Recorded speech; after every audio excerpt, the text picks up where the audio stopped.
అయినటువంటి అమ్మ యొక్క లీలల్ని మనం ఏ విధంగా తెలుసుకోవాలి? క్షణంలోనే సృష్టిలో అనేక మార్పులు వస్తూ ఉంటాయి. ఆ మార్పులన్నిటికీ కారణాన్ని వెతికే బదులు కాలాన్ని వృధా చేయకుండా మనిషి పునీతుడు అవడానికి కారణాలు మహనీయమాన్వితమైన ఋషిపుంగవులు, మునులు, తపస్సానులు మనకి చక్కటి మార్గాన్ని నిర్దేశించారు.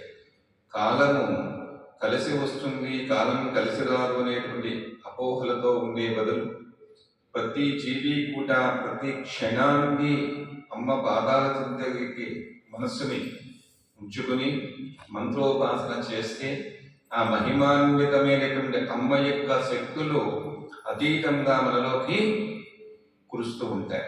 ఆ శక్తుల వల్ల మనలో ఉత్సాహము, ఆనందము, సంతోషము, సుఖము, ఎలా జీవించాలి, ఎంతమందికి తోడ్పాటుగా ఉండాలి అనేటువంటి మంచి ఆలోచనలే వచ్చి ప్రతి క్షణము కూడా ఆనందానికి దగ్గర చేస్తూ ఉంటుంది. అంచేత ప్రతి జీవిలో దుఃఖాలు, సుఖాలు సమపాలంగా ఉంటాయి. కాకపోతే సుఖాన్ని కూడా దుఃఖంగానే భావించి చాలామంది చాలా విధాలుగా మనం బాధపడుతూ ఉన్నాము. సృష్టిలో ప్రతి జీవి ఒకే భావంతో ఉండకపోవచ్చు, కానీ భావానికి, గుణానికి అతీతమైనటువంటి చైతన్యమూర్తి యొక్క అమృత వర్షాన్ని మన మీద కురిపించినప్పుడు మాత్రం ఆవులో ఎటువంటి భావాలు ఉండవు. ఒకటే భావం. అమ్మవారు మన అందరి మీద కూడా ప్రియామి చక్కగా అందరికీ ఒకే భావంతో ఇస్తూ ఉంటుంది.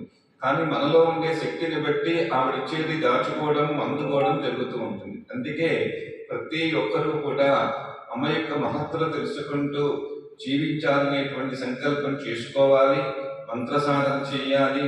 మనలో ఉండేటువంటి రుగ్మతలన్నీ కూడా బయటకు పోయే విధంగా మంత్ర సాధన చేసుకోవాలి. అలా చేస్తే వాడు పునీతుడు అవుతాడు. వాడి వల్ల 10 మందికి ఆధారం దొరుకుతుంది.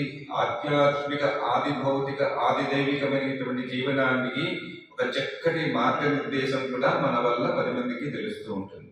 అది తెలుసుకోవడానికి మహనీయులు ఎన్నో సాధనలు చేశారు. వారంత సాధన మనం చేయలేం కాబట్టి మనకి ఉన్న పరిధిలో మనం చేసే సాధన వల్ల వాళ్ళు దాచిన సంపదంతా కూడా పొంది సుఖంగా ఉండేటానికి చక్కటి భావాలు, లలితా సహస్రం కానీ, ఖడ్గమాల పారాయణ కానీ, సౌందర్య లహరి కానీ, శివానంద లహరి కానీ, దేవి భాగవతం, భారతం, అలాగే ఎంతమందో చేస్తున్నటువంటి సాధన. ఈ మధ్య చూశాను భగవద్గీత చిన్న పిల్లలు చక్కగా చెప్తూ ఉన్నారు. ఇలాంటి ఎన్నో సాధన చేసేటువంటిది ప్రక్రియకి ధ్యానంతో కానీ, గానంతో కానీ, భావంతో కానీ, దానంతో కానీ అమ్మవారి యొక్క అనుగ్రహాన్ని పొందే చక్కటి మార్గాలు మనకు ఉన్నాయి. కానీ మనం అందరం కూడా మంత్ర సాధన చేయాలి. ఎందుకంటే ప్రజగలేబర, ఈ గలేబరంలో అనేక పాపాలతో నిండిపోయేటువంటి అనాది వాసనాలు ఎన్నో జన్మల నుంచి ప్రవేశం అవుతూ ఉంటుంది, ప్రయాణం అవుతూ ఉంటుంది. అది ఒకరు చెప్పితే ఉంటుంది, ఒకరు చెప్పితే పోతుందని కాదు. ఇదంతా కూడా మిథ్య కాదు, మాయ కాదు, ఇది వాస్తవం. మన జన్మ ఎందుకు ఇచ్చిందంటే కర్మ విముక్తి పొంది మళ్ళీ తిరిగి అమ్మ దగ్గర చేరడానికి ఒక చక్కటి మార్గాన్ని కలియుగంలో మానవ జన్మను ఇచ్చింది. ఆ జన్మతో మనం చేసేటువంటి ప్రతి ప్రక్రియ కూడా శుభకరమై ఉండాలి, శోభకరమై ఉండాలి, మంచి భావంతో ఉండాలి, 10 మందికి అనుభూతి కలిగించే విధంగా మన జీవనం సాగాలి. అలాంటి భావానికి అమ్మవారు అనుగ్రహం ఖచ్చితంగా ఉంటుంది అని మనందరం కూడా ఇటువంటి చక్ర సాధన చేసి అమ్మవారి యొక్క అనుగ్రహాన్ని పొంది అందరం ఒకే భావంతో ఉండడానికి తగినటువంటి మార్గాన్ని ఒక దేవాలయ సంకల్పం చేశారనుకోండి, 10 మంది కూర్చుని చెయ్యాలి. ఎప్పుడు ఒక వ్యక్తి చేసే సంకల్పానికి 10 మంది సహకారం కావాలి. ఆ 10 మంది సహకారం కూడా తీసుకుంటే ఎన్నో అద్భుతమైనటువంటి చైతన్యాలు ఇచ్చి ప్రపంచానికి ఒక అద్భుతమైన వెలుగునిచ్చేటువంటిది దేవాలయం. ఆ దేవాలయ ప్రాంగణంలో అనుష్ఠానానికి ఏ దేవతైనా సరే ఒక చక్కటి వెలుగును మాత్రం దేవాలయ ప్రాంగణం ఇస్తుంది. అది కలియుగంలో విగ్రహం కొరకు విగ్రహం దర్శనం మనం చేస్తున్నాం. మహనీయులు ఎంతో ఎరింగించి వాళ్ళు ఎన్నో భావాలతో ఒక చక్కటి మార్గాన్ని ఇచ్చి మంత్రం, యంత్రం, తంత్రం, ఈ ప్రోక్తాన్నంతా కూడా సమపాలలో మనకు అందించారు. కాబట్టి ఎవరు అభిమానంతో ముందుకు వెళ్ళేటువంటి సంకల్పాలకి ఎప్పుడూ విఘ్నాలు కలిగించకుండా మంచి భావంతో ఉండి వారు చేస్తే వాళ్ళకి పేరు వస్తుంది. మనకేంటి లాభం అనేది కాదు, మనం చేస్తే మన ప్రపంచానికి పేరు వస్తుంది. మనకు పేరు ఏంటి వస్తుంది ఏమండి? అంటే మనం చేసే ప్రతి మంచి పని కూడా దేశానికి శోభం కలుగుతుంది, ప్రపంచానికి మంచి కలుగుతుంది. అంతే నిర్వీర్యం కాకుండా మంచి సంకల్పాలు చేసే ప్రతి ఒక్కరికి కూడా దగ్గరగా ఉంటే వారు ఎంతైనా సాధిస్తారు, ఎంత అద్భుతమైన సృష్టిస్తారు. 10 మంది వచ్చి తరించడానికి తగిన మార్గాన్ని వాళ్ళ ద్వారా అందరం కలిసి చేసేటువంటి శుభపరిణామాలు కలుగుతూ ఉంటాయి. అంచేత మంత్ర సాధన అనేటువంటి ప్రధానమైన అంశం. ప్రతి ఒక్కరు కూడా గురువు దగ్గరికి వెళ్ళి మంత్ర సాధన తీసుకోవాలి, మంత్రం అనుష్ఠానం చేయాలి. మంత్రానుష్ఠానం వల్ల దేశ సౌభాగ్యానికి మంచి జరుగుతుంది.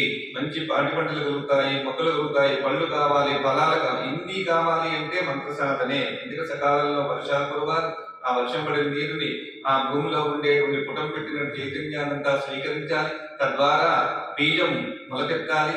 ఆ మొలకెత్తిన చైతన్యం ఏ విధంగా ప్రపంచానికి అద్భుతాన్ని, ఆనందాన్ని, నీరుని, వెలుగుని, చైతన్యాన్ని ఇస్తుందో అలాగే మనలో కూడా గురువులు ప్రవేశించబజేసినటువంటి మంత్రాన్ని మన ఆ విధంగానే ఈ విత్తనం ఏ విధంగా మొలకెత్తిందో ఆ విత్తనం బీజాక్షరం అనేటువంటి బీజాక్షరం మనం మొలకెత్తి ప్రపంచానికి అద్భుతమైన వెలుగునిచ్చి అందరూ హాయిగా ఉంటారు. అందుకే సాంద్రగుణ సమానాధిక వచ్చిత సర్వశక్తిమయి సర్వమంగళ సంతతి ప్రద అని చెప్పి అనేక కోటి విషయాల్ని ఒక లలితా సహస్రం ద్వారా ప్రపంచ వ్యాప్తికి కావలసినవన్నీ లలితా శాస్త్రంలో ఉన్నాయి. అవన్నీ తెలుసుకుని మన ఆనందంగా ముందుకు వెళ్ళడం, తద్బోధ మంచి పనులు చేస్తూ అమ్మవారి అనుగ్రహాన్ని పొంది, గురువు ఆశీస్సులు పొంది ప్రపంచంలో మనం సృష్టింపబడినందుకు మనందరూ హాయిగా ఉండి సుఖ సౌఖ్యాలు పొందాలని చెప్పి, అమ్మ యొక్క అనుగ్రహాన్ని పొందాలని చెప్పి సర్వం శ్రీ కులదేవత అర్పణమస్తు.